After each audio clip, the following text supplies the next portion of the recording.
Hi everyone, this is Snehar Shah from the Obizz podcast series. Welcome again.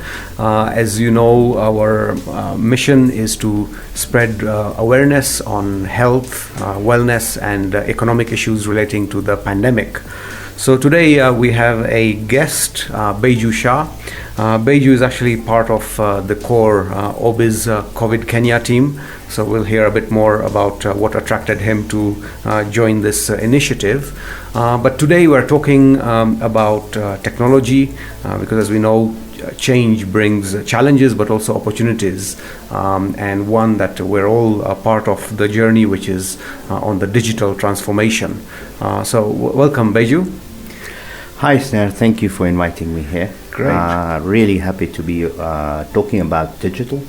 Let me introduce myself. I run a company called E-Biashara Africa, and we provide technology services. And in the technology services, we also work on the cloud and have specialist knowledge with Amazon Web Services, and have been designing a lot of systems for different enterprises in the region, and currently are an innovation partner for Kenya Commercial Bank, KCB.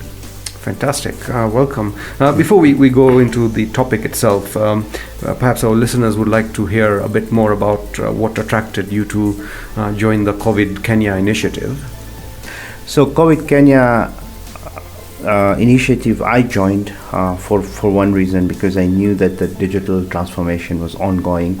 I know people were looking at how to get information out there, so I could provide my knowledge, my capability or our capability to the general group, the general Obizz group, to enable them to get onto certain digital transformation journeys as businesses, as individuals, as people.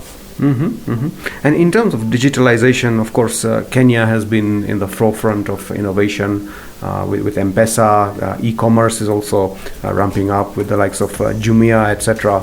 But where do you see we are as a country in terms of getting ourselves digitalized? I think if we compare to our African counterparts, we are far ahead in terms of the digital transformation, especially on the transformation of how we exchange money. Pretty much, we exchange a lot of money online, digitally today. We all use a lot of digital banking, from the M-Pesa all the way to the neobanks or the digital banks you're seeing, for example, Loop with NCBA. So that has been happening. In terms of the actual capacity to build good software, we struggle. So we always have third parties, innovation parties imported in, build our innovations for us.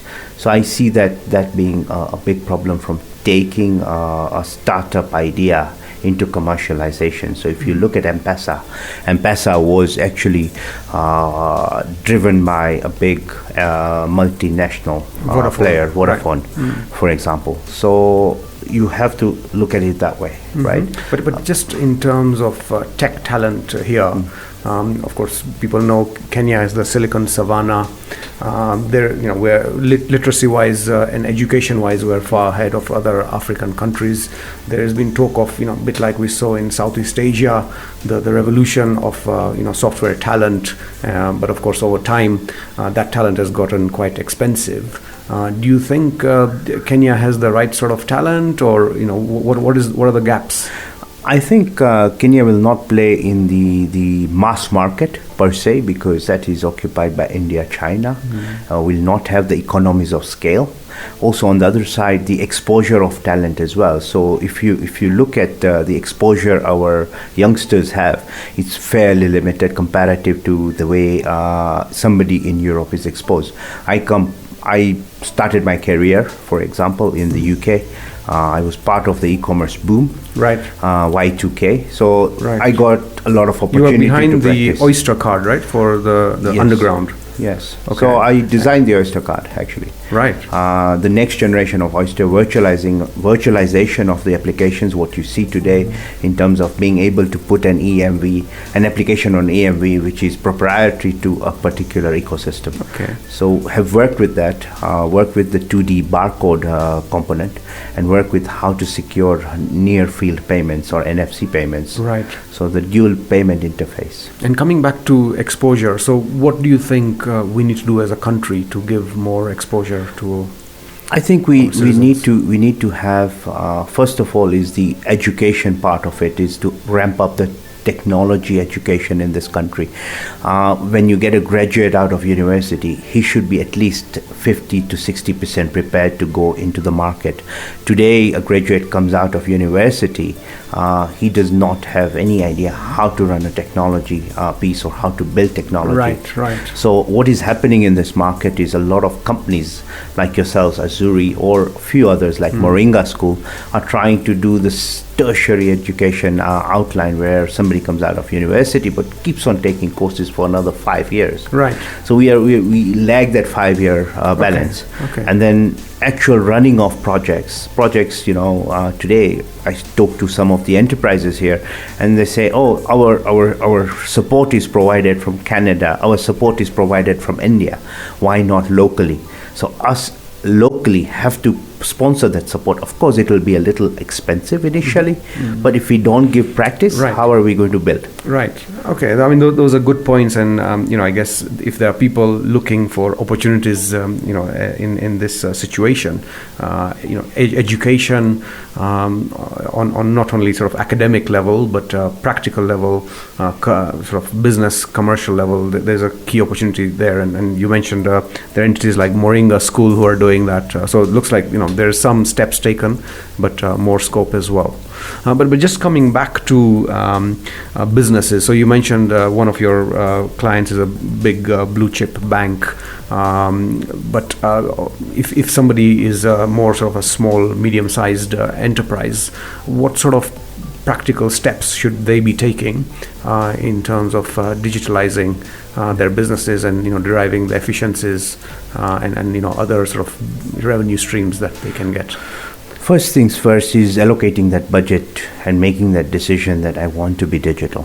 Most small businesses might buy a point of sale, might buy a financial system, but are they online? Are they trading online? Have they got their online presence? Today, it doesn't cost you an arm and a leg to go online and open an online store. I've seen deliveries of online stores for very little money.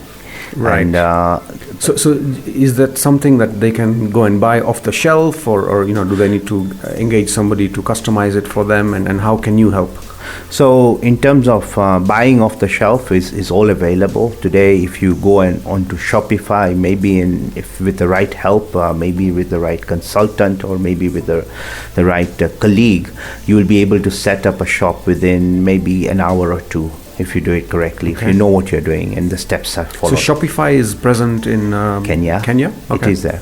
And also ourselves as E-Biashara have launched a new platform, which we have not been publicizing, but we've been testing it out, where we'll be able to offer very, very template-based shops, payment gateway integrated shops to SMEs as one of our support mechanisms. So these are integrated to M-Pesa, Paybill, and all that? Paybill, banks. Right. We use a payment gateway from InterSwitch, which is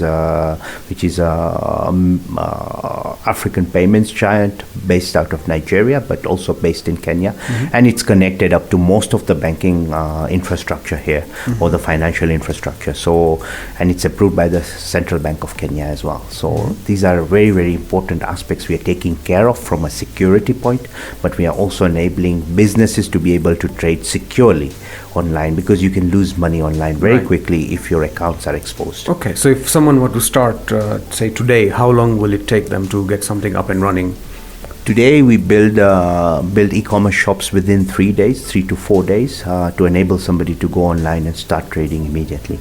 Again, on the other side, we recommend that they have their own digital savvy champion within their companies. Even if they are small companies, they will have one person who will run this back-end platform for themselves. and for us is not to offer the service at the moment. All right. So thanks for that, Baiju. Those are pragmatic steps that somebody can already take up and start acting.